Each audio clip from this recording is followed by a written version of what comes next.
창세전에 오직 하나님의 지혜와 권능과 영광으로 우리를 택하여 주신 하나님 아버지, 아들 안에서 그 택함을 이루시고 성령님을 보내주셔서 우리로 하여금 믿음과 속죄함과 거듭남의 역사를 이루셔서 매일매일 그 은혜를 따라 그 은혜의 힘으로 살게 하셨사오니 오늘도 그 은혜 안에서 어떠한 처지에서든지 주님 바라보고 자신의 모든 것 주님께 맡겨 드리옵고 주님의 인도하심을 구하며 오늘도 그리하여 하나님을 향하여 살아가게 하여 주시옵소서. 감사드리며 예수 그리스도의 이름으로 기도하옵나이다. 아멘. 고린도전서 1장입니다. 고린도전서 1장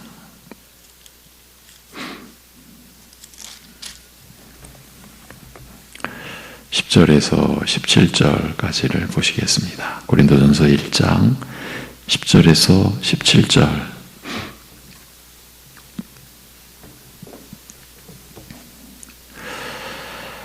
네, 같이 형제들아 내가 우리 주 예수 그리스도의 이름으로 너희를 권하노니 모두가 같은 말을 하고 너희 가운데 분쟁이 없이 같은 마음과 같은 뜻으로 온전히 합하라. 내 형제들아 글로에의 지편으로 너희에 대한 말이 내게 들리니 곧 너희 가운데 분쟁이 있다는 것이라. 내가 이것을 말하거니와 너희가 각각 이르되 나는 바울에게 나는 아볼로에게 나는 게바에게 나는 그리스도에게 속한 자라 한다는 것이니 그리스도께서 어찌 나뉘었느냐. 바울이 너희를 위하여 십자가에 못 박혔으며 바울의 이름으로 너희가 세례를 받았느냐. 나는 그리스도와 가요 외에는 너희 중 아무에게도 내가 세례를 베풀지 아니한 것을 감사하노니 이는 아무도 나의 이름으로 세례를 받았다 말하지 못하게 하려 함이라. 내가 또한 스데바나 집사람에게 세례를 베풀었고 그 외에는 다른 누구에게 세례를 베풀었는지 알지 못하노라. 그리스도께서 나를 보내심은 세례를 베풀게 하려 하심이 아니요 오직 복음을 전하게 하려 하심이로되 말의 지혜로 하지 아니함은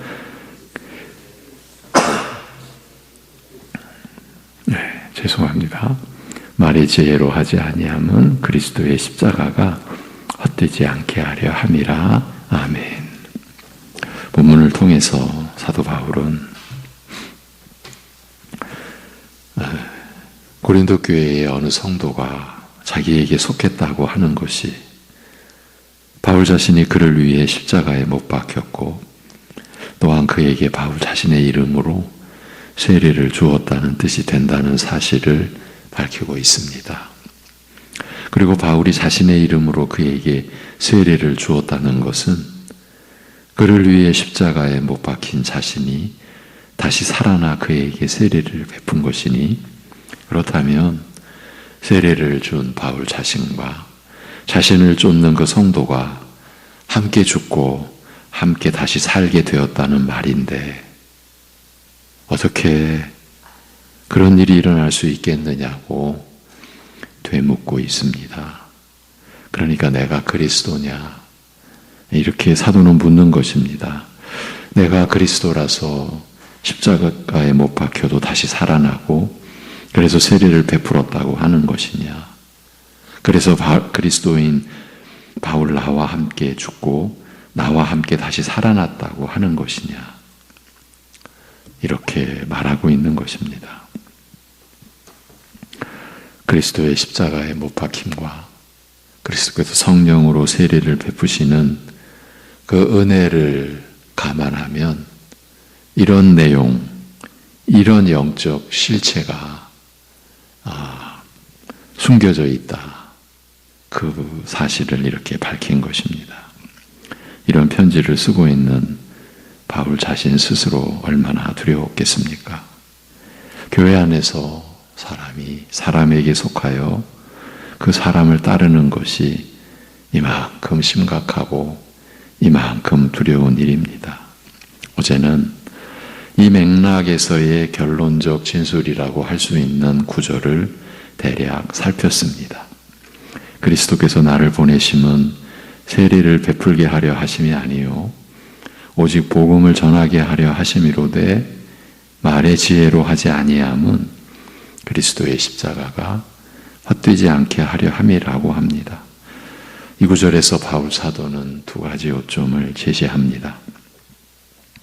먼저는 그리스도께서 자신을 보내심은 오직 복음을 전하게 하려 하심이라는 점, 그것을 강조합니다. 그 점을 내세우기 위해서 자신이 보내심을 받은 것은 세리를 베풀게 하려 하심이 아니라고 덧붙이고 있는데, 이 내용은 사도가 지금 세례 자체나 세리를 베푸는 것을 부정적으로 보고 있는 것이 결코 아니라는 이 사실을 우리가 확인을 했습니다.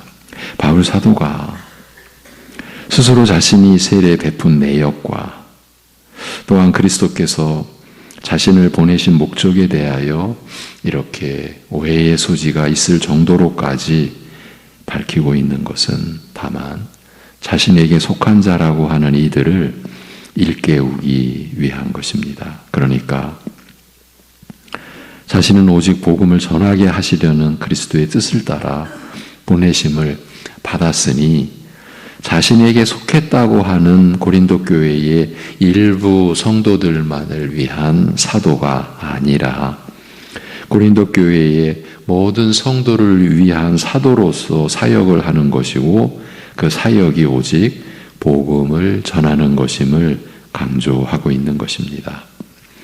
그런데 이 설명과 함께 바울 사도는 여기서 자신이 이제 지금부터 본격적으로 전하고자 하는 지금의 고린도 교회의 사태와 직결되어 있는 진리와 그 교훈의 핵심을 미리 밝혀놓았습니다.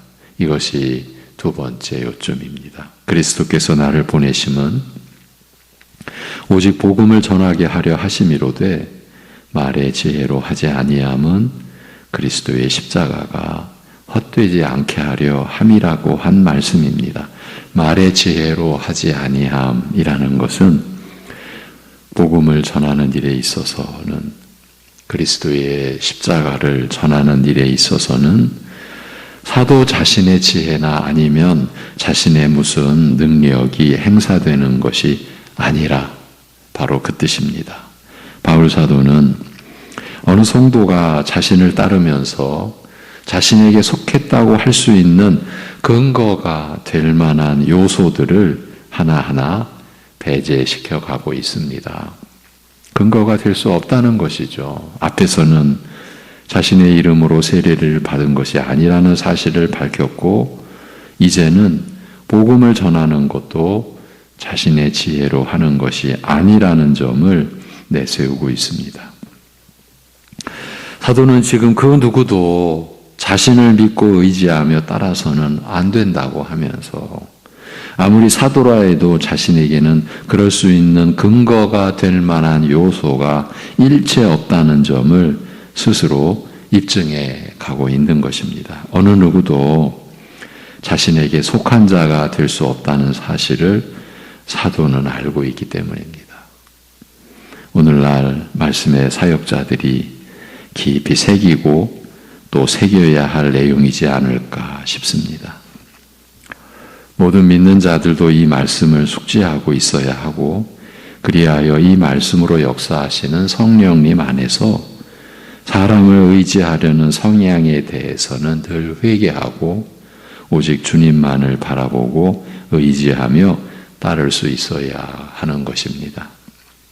그리고 어제 이 두 번째 요점의 의미심장한 내용을 대략 나눌 수 있었습니다. 말의 지혜로 하지 아니함은 그리스도의 십자가가 헛되지 않게 하려 함이라고 한 이 말씀은 이게 보통 심각한 내용이 아닙니다. 자신의 말의 지혜로 하지 않는 것은 그리스도의 십자가가 헛되지 않게 하려 함이라고 하지 않습니까? 그러니까 역으로 보면 자신의 말의 지혜로 복음을 전하는 것은 그리스도의 십자가를 헛되게 한다는 뜻인 겁니다. 결코 단순하게 받을 수 있는 내용이 아니고 간단하게 보고 넘어갈 수 있는 내용은 더더욱 아니라고 했습니다. 이 짧은 한마디에 담긴 내용을 바울 사도가 이제 이어지는 고린도전서 2장과 3장을 통해서 부연 설명을 해가는 것을 보아도 충분히 짐작할 수 있습니다. 그토록 중대한 의미가 담긴 구절인 것입니다. 이렇게 바울 사도는 하나님의 나라로 이 땅 위에 세워져 가는 교회 안에서 사람에게 속할 정도가 되는 일이 일어나서는 결코 안 된다는 것을, 그러니까 그리스도가 아닌 사람을 믿음의 근거로 삼고 그의 말을 하나님의 말씀으로 여기며 그를 쫓는 일이 절대로 일어나서는 안 된다는 것을 거듭거듭 강조하고 있는 것입니다. 그래서 사람이 사람을 따르는 그 영적 실체를 바울 사도가 이렇게 밝혀내고 있는 것입니다. 그렇기 때문에 사도 바울은 아무리 교회의 지도자라고 해도 그가 사람인 이상 그리스도를 대체할 수 있는 믿음의 대상이 되거나 믿음의 근거가 절대 될 수 없다는 이 사실을 말씀의 사역자인 그가 복음을 전하는 것도 그 자신의 말의 지혜로 수행하는 것이 아니라는 이 점을 통해서 또 입증해 가려고 하는 것입니다. 그 시작이 말의 지혜로 하지 아니함은 그리스도의 십자가가 헛되지 않게 하려 함이라고 한 이 한마디인 것입니다. 바울 사도는 지금 이렇게 말하고 있는 겁니다. 사도인 내가 말의 지혜로 복음을 전해왔다면 나는 그리스도의 십자가를 헛되게 해온 것이다. 다시 말해서 내 말의 지혜로 복음을 가르쳐 왔다면 나는 그리스도의 십자가가 무효가 되게 하는 일을 해온 것이다. 이렇게 말입니다.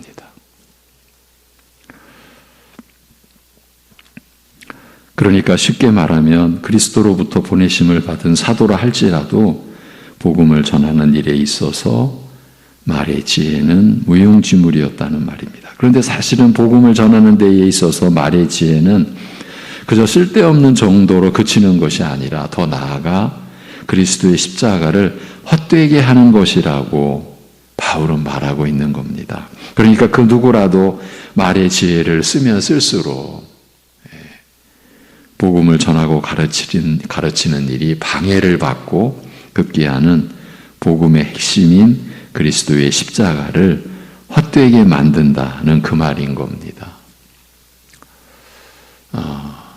여러분, 그래서 그 초대교회 당시에 바울 사도의 평가는 뭡니까? 그런 능력이 있은 것 같으나 그의 말은 조라다. 그의 말은 참 보잘것없다. 말은 참 빈약하다. 여러분, 바울 그가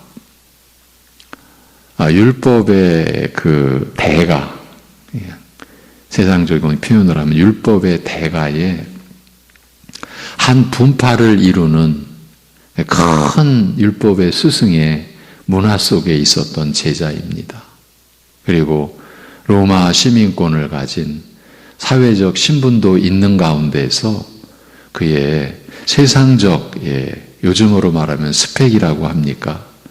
그의 세상적 배경은 결코 일반 사람 차원이 아니었습니다. 근데 그걸 다 버린 거죠. 그리고 그 약 2000년 전 그 당시 헬라 문화권에서 수사학, 웅변술, 이것이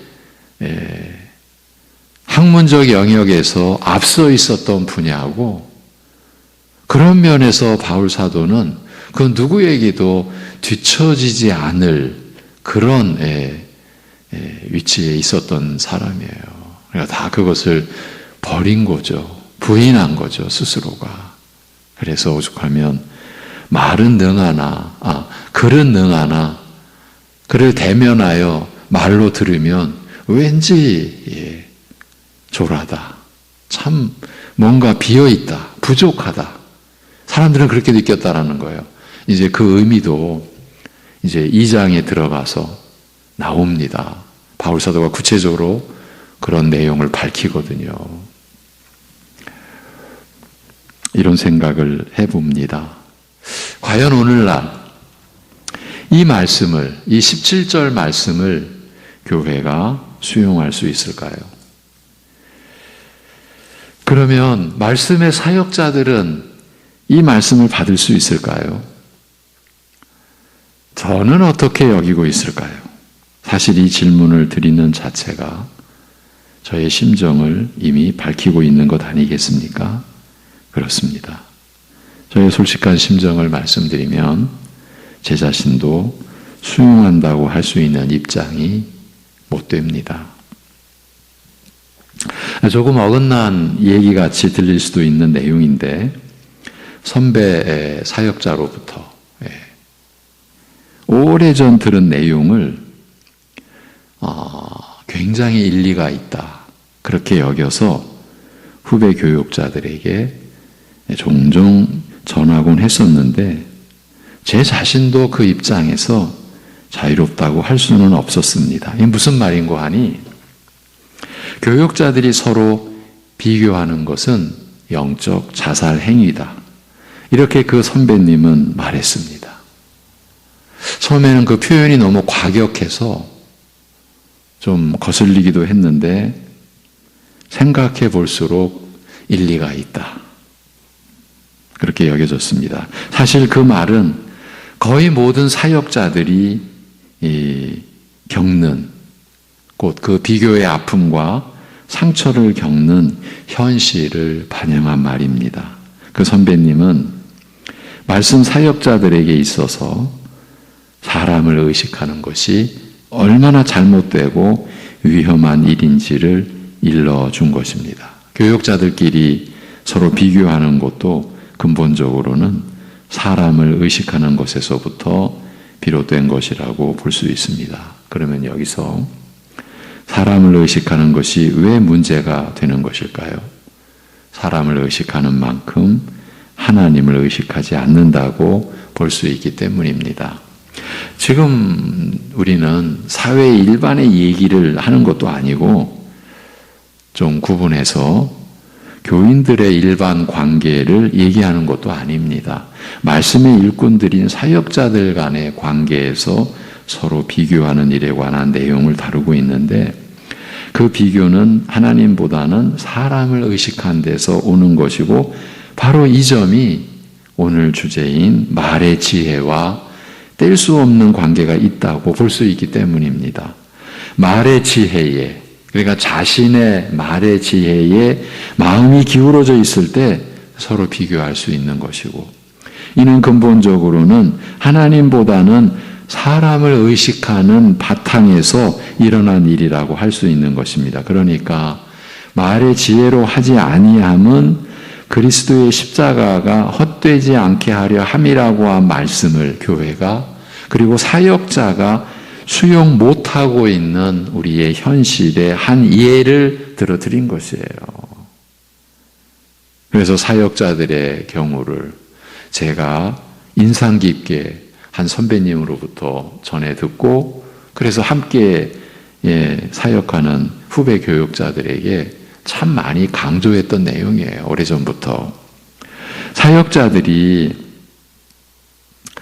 그런데 사역자들이 그리스도의 복음을 자신의 말의 지혜로 전하지 않는다고 할 때에는, 그러니까 자신의 무슨 능력이나 지혜나 이것이 무용지물 정도가 아니라 오히려 자신의 지혜로 자신의 능력으로 내 마음이 기울어지면 아예 그리스도의 십자가를 훼손시킨다라고 할 때에는 서로 비교할 일은 처음부터 일어날 수가 없기 때문입니다.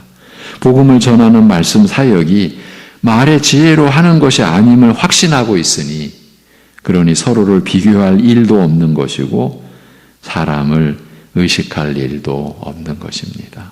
말의 지혜로 되는 일이 아니니 자신을 말씀의 사역자로 세우신 주님만을 더 바라보고 의지할 수밖에 없는 것이니까요. 그런데 현실에서는 이 일이 그렇게 잘 되지 않습니다. 명백히 머리로는 아는 것 같은데 또 사역의 현장, 사역의 현실에서는 그렇게 잘 되지 않습니다. 그러니까 그 영적 원리가 잘 습득되지 않고 그게 잘 훈련되지 않는 경우도 있습니다.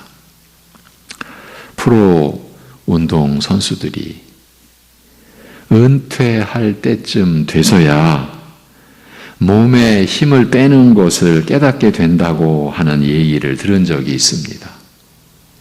그 운동 분야에서는 우리나라에서 10손가락 안에 들어갈 정도의 실력을 갖추고 있었던 은퇴 운동선수 한 분의 고백이었습니다. 당연히 국가대표 출신이고요. 그가 은퇴할 때쯤 몸에 힘을 빼는 것이 이런 것이구나. 그리고 사전 준비 운동이 이렇게 중요했구나 하는 것을 깨달았다라는 것입니다. 수십 년 운동하면서 운동선수들은 되게 어릴 적부터 하잖아요. 되게 40대쯤이면 은퇴하잖아요. 벌써 한 30년 가까이 한 거예요, 대개는. 그런데 그렇게 수십 년 운동하면서 사전 준비 운동을 안 했겠습니까? 매일매일 했었는데 그때는 뭘 깨닫고 한 것이 아니라 하라니까, 하나의 과정이니까 그냥 의식 없이 한 것이라고 볼 수 있는 거예요.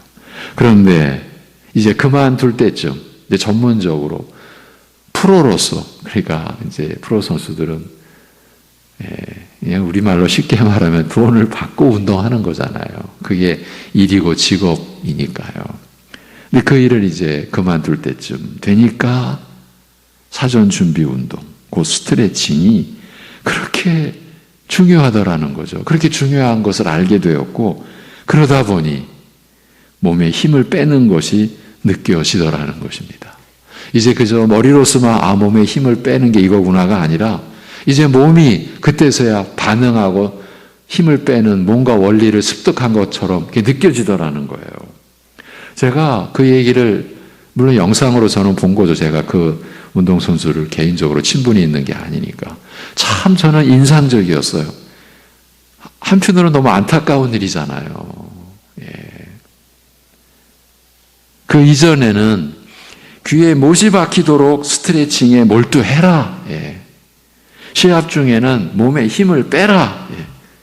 감독이나 코치로부터 이런 얘기를 운동하는 내내 들어왔지만 그 원리를 몸으로 습득하지 못했다는 말이에요. 한국 최고의 프로 운동선수 중 한 명인데도 말입니다. 육신에 관련된 예를 들어드렸는데 영적 상황도 비슷한 부분이 있기 때문입니다. 신앙의 내용과 그 신앙을 실제로 살고 경험하는 면에서도 우리는 운동선수의 경우와 비슷할 수 있습니다. 신앙생활 내내 그리스도만을 믿고 그리스도만을 의지하고 그리스도에게 모든 것을 맡겨드려라고 귀가 따갑도록 들었지만 그렇지 하고 고개를 끄덕거려 놓고서는 사는 것은 그냥 익숙한 대로 사는 것입니다. 결국은 자기 식대로 사는 거죠. 자기 생각과 자기 몸에 익숙한 대로. 이러면 신앙의 원리를 습득해 갈 수 있겠습니까? 아니, 주님의 은혜를 실제로 체험하고 누리며 살 수 있겠습니까? 매사에 그것도 사실은 어려운 일이 우리에게 유익이 되는 게, 어렵지 않을 때는 그리스도에게 집중을 못하다가 어려운 일이 닥치면은 더 그리스도에게, 주님께 집중할 수 있지 않습니까? 이건 우리 신자들이 다 경험하고 있는 일이지 않습니까? 그리스도에게 집중한다라는 것은 주님의 은혜를 실제로 체험하고 누리는 것이지 않습니까? 여러분, 제가 며칠 전에 주일날이었나요? 어느 그 공영방송에 한 8년 전 방영된 내용, 그 두 사람이, 한 분은, 그러니까 그 당시 나이로 50세와 49세, 한 분은 참 뇌에 종양을 가지고, 그러니까 그것도 재발한 종양이에요. 악성 종양. 그리고 한 분은 그 두 분 다 대기업의 사원이었는데 같이 면접 보고, 그래서 승승장구하던 분들, 특히 한 분은 더 남들보다 더 승진 빨리 하고, 그런데 이제 대기업의 한 부속품처럼 일하는 것이 성에 안 찼다? 뭐 이렇게 볼 수도 있겠죠. 일찍 이제 퇴사하고 본인이 대표의사가 된 거예요. 그 사진도 보여주더라고요. 그런데 처절한 실패를. 이제 그때 이분이, 근데 그 이제 프로의 주제는 이분들이 이제 소망을 잃고 있잖아요. 그런데 그 소망을 어떻게든 좀 붙잡기 위해서 전혀 사람이 살 수 없는 척박한 사막, 인도 북부에, 파키스탄으로 이어지는 인도 북부의 그 사막을, 한 분은 왼쪽이 거의 마비된 상태예요. 그러니까 왼쪽 손과 왼쪽 발은 이렇게 표현해야 되겠죠. 거의 끌듯이, 물론 걷긴 걷는데 끌듯이 가는 그런 몸으로, 한 분은 여러 번 사업을 실패하고, 이제 그런 상황에서, 그러니까 이렇게 말해야 되겠죠. 필사적으로 소망을 어떻게든 붙잡고자 하는 거죠. 그래서 맨 마지막 그 나레이션이 최백호 씨라는 그 가수죠. 이제 그분이 나레이션을 하는데 마지막 그 이제 멘트가 이거였던 것으로 기억이 나요. 그들은 소망이 없다고 여겨지는 사막 속에서 소망의 끈을 붙잡을 수 있었습니다. 이렇게 이제 마무리가 되는 것으로 기억이 되는데, 그 한 분이, 그러니까 이제 이 뇌종양을 가진 분은 아내가 동행을 해요. 물론 아내는 다 걷지는 못하지만 그 남편의 처절한 그 사투를 눈물로 바라보는 거죠. 그 햇볕이 그 사막에 내려쬐는 그 사막을, 그 몸을 가지고, 한편이 거의 반신불수된 몸을 가지고 친구랑 붙잡고 지팽이 들고, 어떤 때는 올라가는 때는 못 올라가요. 그러니까 기어서 뒤에서 밑에서 친구는 밀어주고, 그러면서 하루에 5km, 10km 사투죠. 그런데 사업 실패한 분이 인터뷰를 잠깐 하는데, 막막함이라는 거, 아무 대책이 없는 그런 상황, 그런 상황을 여러 번 겪은 그 심정, 아무런 대책이 없습니다. 그래서 막막합니다. 지금도 그런 심정인데, 그런 가운데서 소망의 한 줄기 빛을 붙잡기 위해서 이 두 친구가 사실은 죽음의 사막길을 가면서 거기서 생명의 한 끈을 붙잡으려고 하는 거죠. 여러분, 제가 왜 이런 말을 이렇게 열거하는지 짐작이 되시죠? 우리 신자된 여러분, 우리도 뭐 똑같다고 볼 수는 없지만은 그 절박함은 거의 그에 미치는, 어쩌면 그보다 더할 수도 있는 그런 상황을 맞이하며 사시잖아요. 그런데 그때 우리에게는 그 소망의 끈이, 그 생명의 끈이 있잖아요. 뭡니까? 우리 주 예수 그리스도의 이름이잖아요. 그리고 그 예수 그리스도의 이름으로 우리 주님께, 하나님께 우리의 모든 것을 맡길 수 있잖아요. 여러분, 그 막막함 가운데서 맡겨본 신자들은 그 맡겨드리는 것이 얼마나 감사한지를 알잖아요. 그것이 주님의 은혜를 실제로 체험하고 누리며 사는 것이잖아요. 예. 그야말로 막막합니다. 아무것도 할 수 없습니다. 때로는 육신적으로 경험하신 분들도 계시잖아요.